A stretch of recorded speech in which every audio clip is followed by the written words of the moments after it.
Depois que uma IA é treinada e começa a conseguir se comunicar, né, escrever, responder perguntas, num processo que é bastante, né, caro e demorado, é possível aprimorar essa capacidade de responder perguntas de maneira um pouco menos cara, mesmo menos custosa.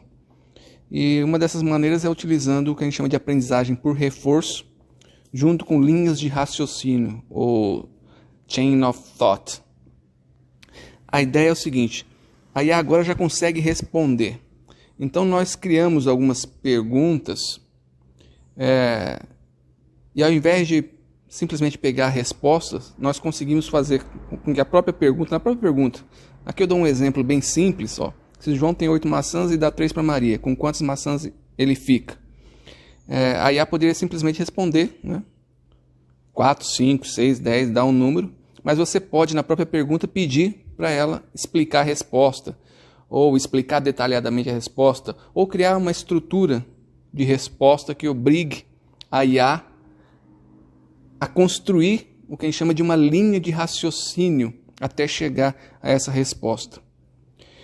E assim a gente consegue usar a aprendizagem por reforço, que é também uma parte da aprendizagem de máquina, mas ao invés do ser humano ter que mostrar sempre a pergunta e a resposta para a máquina, ou fazer igual a aprendizagem autossupervisionada, em que a máquina vai escondendo as palavras e vai tentando adivinhar, que eu mostro no outro vídeo, nós simplesmente damos uma indicação se a resposta é boa ou não.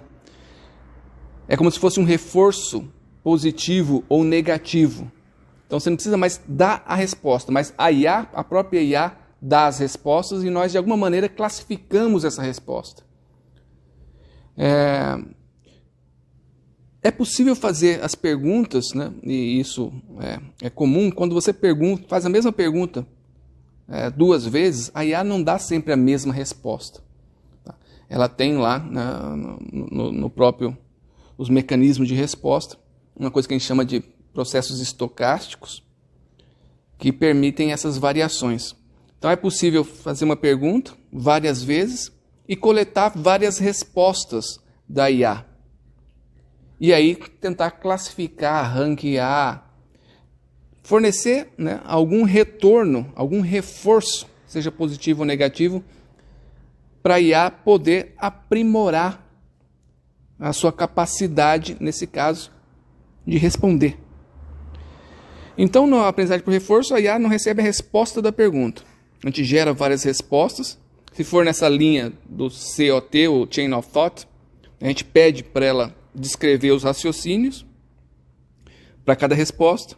E aí nós podemos, de alguma maneira, fornecer recompensas para as melhores respostas. Aqui, né, eu dou 5 exemplos. O exemplo R1 e R4 são respostas. A resposta está errada e a linha de raciocínio também. Na 4, a mesma coisa. Na 2 e 3 são respostas corretas, com linha de raciocínio também boa, né, mas uma melhor que a outra. E a R5 você tem uma resposta correta com uma linha de raciocínio incorreta. Então, vê que dá para classificar essas respostas.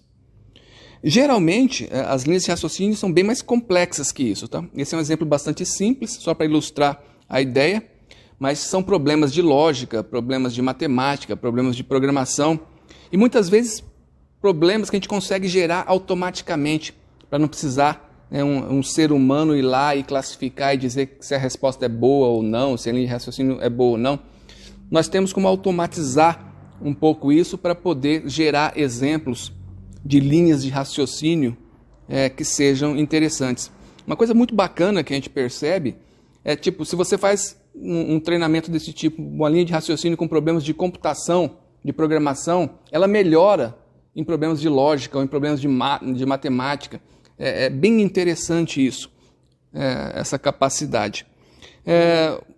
Um exemplo recente, né, o DeepSeek, que ficou famoso aí, a IA chinesa, que custou bem mais barato, que fez as ações da NVIDIA caírem, ela usa um mecanismo desse tipo, de aprendizagem por reforço com linha de raciocínio. Eles treinam uma IA, né, eles conseguem treinar essa IA gastando bem menos, fazendo várias otimizações ali nos códigos, Mas a IA, depois que aprende a falar, ela não era tão boa assim quanto as outras IAs. E eles conseguem melhorar a capacidade de raciocínio dessa IA usando aprendizagem por reforço. Especificamente, eles usam uma coisa chamada GRPO, aqui embaixo, ó, vantagem relativa em relação ao grupo. Ao invés de tentar classificar cada resposta individualmente, dando um reforço para dizer se ela é boa ou não, eles pegam um grupo de respostas e tentam calcular uma média de desempenho dessas respostas, e cada resposta você calcula uma vantagem que ela tem em relação a essa média. Se está acima da média, mais ou menos abaixo da média, de uma média calculada, e com isso eles conseguem algumas otimizações interessantes. Outra coisa que eles fazem, que também tem saído em muito artigo, é a seleção de boas linhas de raciocínio, que eles chamam de cold start. Aí vai o ser humano, está envolvido nisso, a gente pega e seleciona. Aqui, com menos de 1000 linhas de raciocínio bem escolhidas, reparem quando a gente treina uma IA, a gente está falando em trilhões de exemplos. Então 1000 é uma quantidade bem pequena, na verdade. E tem vários estudos mostrando que se você escolher muito bem os exemplos, é melhor do que você ter milhões de exemplos sem nenhuma escolha. Então você faz uma seleção de exemplos de raciocínio que sejam bem representativa de diferentes sequências de raciocínio, e com isso você consegue melhorar bastante o desempenho de uma IA usando a aprendizagem por reforço.